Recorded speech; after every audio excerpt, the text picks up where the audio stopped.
Baik, Assalamualaikum warahmatullahi wabarakatuh. Waalaikumsalam warahmatullahi wabarakatuh. Pertama-tama puji dan syukur kita panjatkan kehadirat Allah Subhanahu wa taala yang di mana pada hari ini kita masih dapat berkumpul dan berdiskusi untuk membawakan materi dari pelajaran usul fikih keuangan. Di mana judul materi kita pada hari ini yaitu terkait daya saing lembaga keuangan syariah di era kontemporer. Kami dari kelompok 6 yang beranggotakan saya sendiri Muhammad Fahri Irawan Lubis beserta teman saya Indah Mutiara Ayu, Raudatun Sumi, Alifa Azra Siregar, dan Rediansah Saranan. Nah, langsung saja tanpa berlama-lama kita masuk ke pembahasan pertama yang akan saya bahas sendiri, yaitu tentang pengertian lembaga keuangan syariah. Lembaga keuangan syariah merupakan komponen utama dalam penyelenggaraan sistem keuangan yang berbasis syariah. Nah, keberadaannya ini telah diakui dalam kancah perekonomian dunia. Dan dalam konteks tersebut, lembaga keuangan syariah dihadapkan pada pasar atau perdagangan bebas yang menuntut adanya persaingan secara bebas dan minimnya hambatan tarif dan non-tarif. Salah satu kekhasan pasar bebas ialah ekspektasi tinggi terhadap kualitas produk barang dan jasa serta bonafiditas lembaga-lembaga keuangan yang terlihat di dalamnya.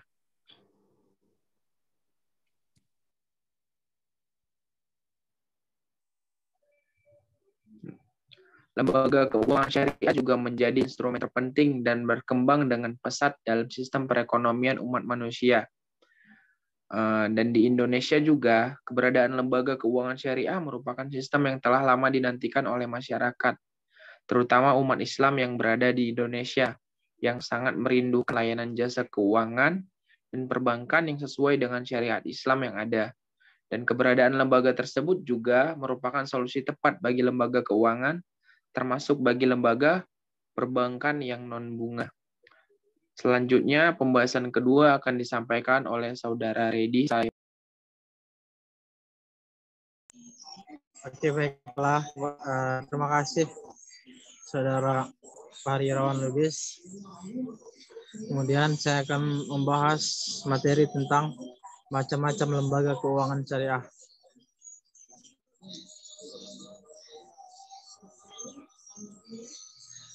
Di sini lembaga keuangan Islam di Indonesia itu pada umumnya itu dibagi dua, yakni lembaga keuangan bank dan lembaga keuangan non-bank.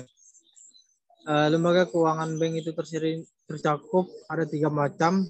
Bank umum, contohnya seperti Bank BI, yang dimana kita ketahui Bank BI itu tidak bersangkutan dengan kepemerintahan, tapi dia mempunyai program wisata sendiri, program sendiri sehingga bisa mengembangkan ekonomi Indonesia. Yang kedua, Bank Pembiayaan Rakyat atau biasa disebut juga dengan BPR. Nah, ini bisa kita contohkan seperti Bank BRI, Bank BNI atau bank-bank lainnya. Kemudian unit usaha syariah ini berbasis kemudian atau biasa disebut dengan UUC. Kemudian sedangkan lembaga keuangan non-bank itu tercantum 5 macam. Yang pertama Baitul Mal Tamwil. Ini bisa diibaratkan seperti pegadaian. Apabila kita ingin meminjam duit, kita harus menjamin salah satu barang berharga untuk kita tinggalkan di suatu di pegadaian tersebut untuk mengambil dana yang kita inginkan. Yang kedua koperasi dan yang kedua koperasi, kemudian asuransi, kemudian obligasi. Di sini asuransi biasanya disebut seperti pasar modal, yang dimana pihak perusahaan bisa, contohnya pihak perusahaan ini bisa memberikan pinjaman kepada masyarakat yang membutuhkan dia menggunakan duit itu untuk perusahaannya, untuk membangun bisnisnya, dan apabila dia menggunakan duit perusahaan itu untuk perbuatan yang batil, itu akan terkena sanksi pada hukum negara, bahkan hukum agama. Dalilnya ada di surah Al-Baqarah ayat 188 yang berbunyi, A'udzubillahi minasyaitonirrajim, Bismillahirrahmanirrahim. Wala ta'kulu amwalakum bainakum bil batli wa tudlu biha ilal hukam litakulu fariqam min amwalin nas bil ismi wa antum ta'lamun. Di sini artinya, janganlah kamu sekali-sekali memakan, tunggu sebentar, dan janganlah sebagian kamu makan harta sebagian yang lain di antara kamu dengan jalan yang batil. Kamu bawa urusan harta itu kepada hakim supaya kamu dapat memakan kebahagiaan daripada harta benda lain itu dengan jalan yang berbuat dosa, padahal kamu mengetahui. Berikut dalil yang bisa saya sampaikan mengenai pembahasan kami. Terima kasih, saya kembalikan kepada moderator. Baik, terima kasih Saudara Redi. Selanjutnya pembahasan akan saya alihkan kepada Saudari Alifa. Saya persilahkan. Terima kasih moderator. Di sini saya akan melanjutkan dari pembahasan kelemahan lembaga keuangan syariah. Lembaga keuangan syariah masih berkutat pada masalah permodalan, pengembangan inovasi produk syariah, hingga kualitas SDM yang belum memadai, termasuk keterbatasan infrastruktur dalam pengembangan ekonomi syariah. Ada 4 kelemahannya, yaitu yang pertama, lembaga keuangan syariah masih menghadapi masalah permodalan sehingga hal ini dinilai masih menghambat perluasan jangkauan pemberian pembiayaan dan pendanaan bagi pelaku usaha dengan biaya yang lebih rendah. Yang kedua, percepatan pengembangan inovasi produk syariah. Produk syariah kita perlu lebih variatif dan market friendly. Yang ketiga, penting untuk terus mendorong pengembangan SDM di sektor ekonomi syariah. Pasalnya diperlukan SDM yang bisa mengelola dana umat yang sangat besar. Dan yang terakhir, keterbatasan infrastruktur di ekonomi dan keuangan syariah juga perlu diatasi sehingga layanan keuangan syariah termasuk pemanfaatan teknologi bisa semakin perluas. Terima kasih. Saya kembalikan ke moderator. Baik, terima kasih Saudari Alifa atas penjelasannya. Selanjutnya saya persilakan kepada Saudari Raudatun untuk melanjutkan. Baiklah, saya akan menjelaskan hambatan pada lembaga keuangan syariah.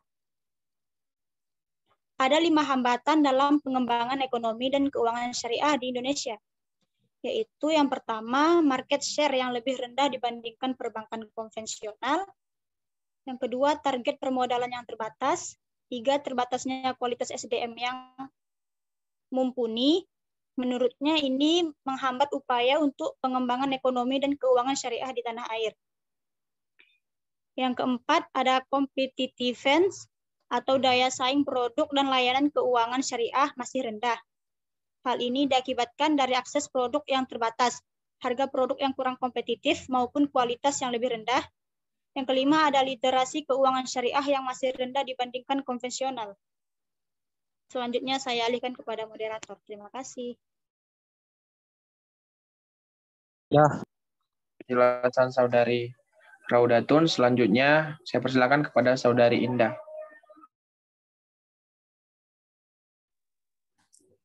Baiklah, di sini saya akan membahas pembahasan mengenai solusi mengatasi problematika perbankan syariah. Penggunaan nama syariah tidak dapat dipungkiri merupakan senjata yang cukup ampuh untuk meraih minat calon nasabah khususnya dari kalangan umat Islam. Produk dan layanan juga dikemas sedemikian rupa dengan nama-nama berbau Islam. Akan tetapi penggunaan embel-embel syariah itu saja tidak cukup. Agar sistem perbankan syariah ini berkembang di Indonesia secara signifikan dan mampu bersaing dengan sistem dengan perbankan konvensional, maka harus memperhatikan beberapa hal diantaranya, yaitu yang pertama, korelasi institusi pendidikan, yaitu untuk mencegah SDM yang handal dan memiliki kompetensi dalam bidang perbankan syariah, diperlukan adanya peranan atau campur tangan dari institusi pendidikan. mengingat sektor perbankan syariah adalah salah satu sektor usaha yang sangat potensial dan saat ini sedang berkembang, dan kedepannya akan membutuhkan banyak tenaga kerja profesional. Maka institusi pendidikan perlu mempersiapkan SDM berkualitas yang siap terjun ke dalam bisnis perbankan syariah. Dan yang kedua, optimalisasi peran pemerintah, yaitu pemerintah merupakan leader sektor dalam upaya pengembangan perbankan syariah. Peran pemerintah terlihat dalam pembuatan regulasi yang menjadi payung hukum bagi bank syariah dalam menancapkan eksistensinya. Di samping sebagai regulator, pemerintah juga diharapkan banyak melakukan edukasi tentang perbankan syariah kepada masyarakat agar mereka lebih memahami dan mengenal dunia perbankan syariah. Dan yang terakhir, peningkatan layanan oleh perbankan syariah, yakni kualitas pelayanan merupakan kunci utama dalam menarik minat calon nasabah. Bank syariah harus lebih peka terhadap kebutuhan nasabahnya.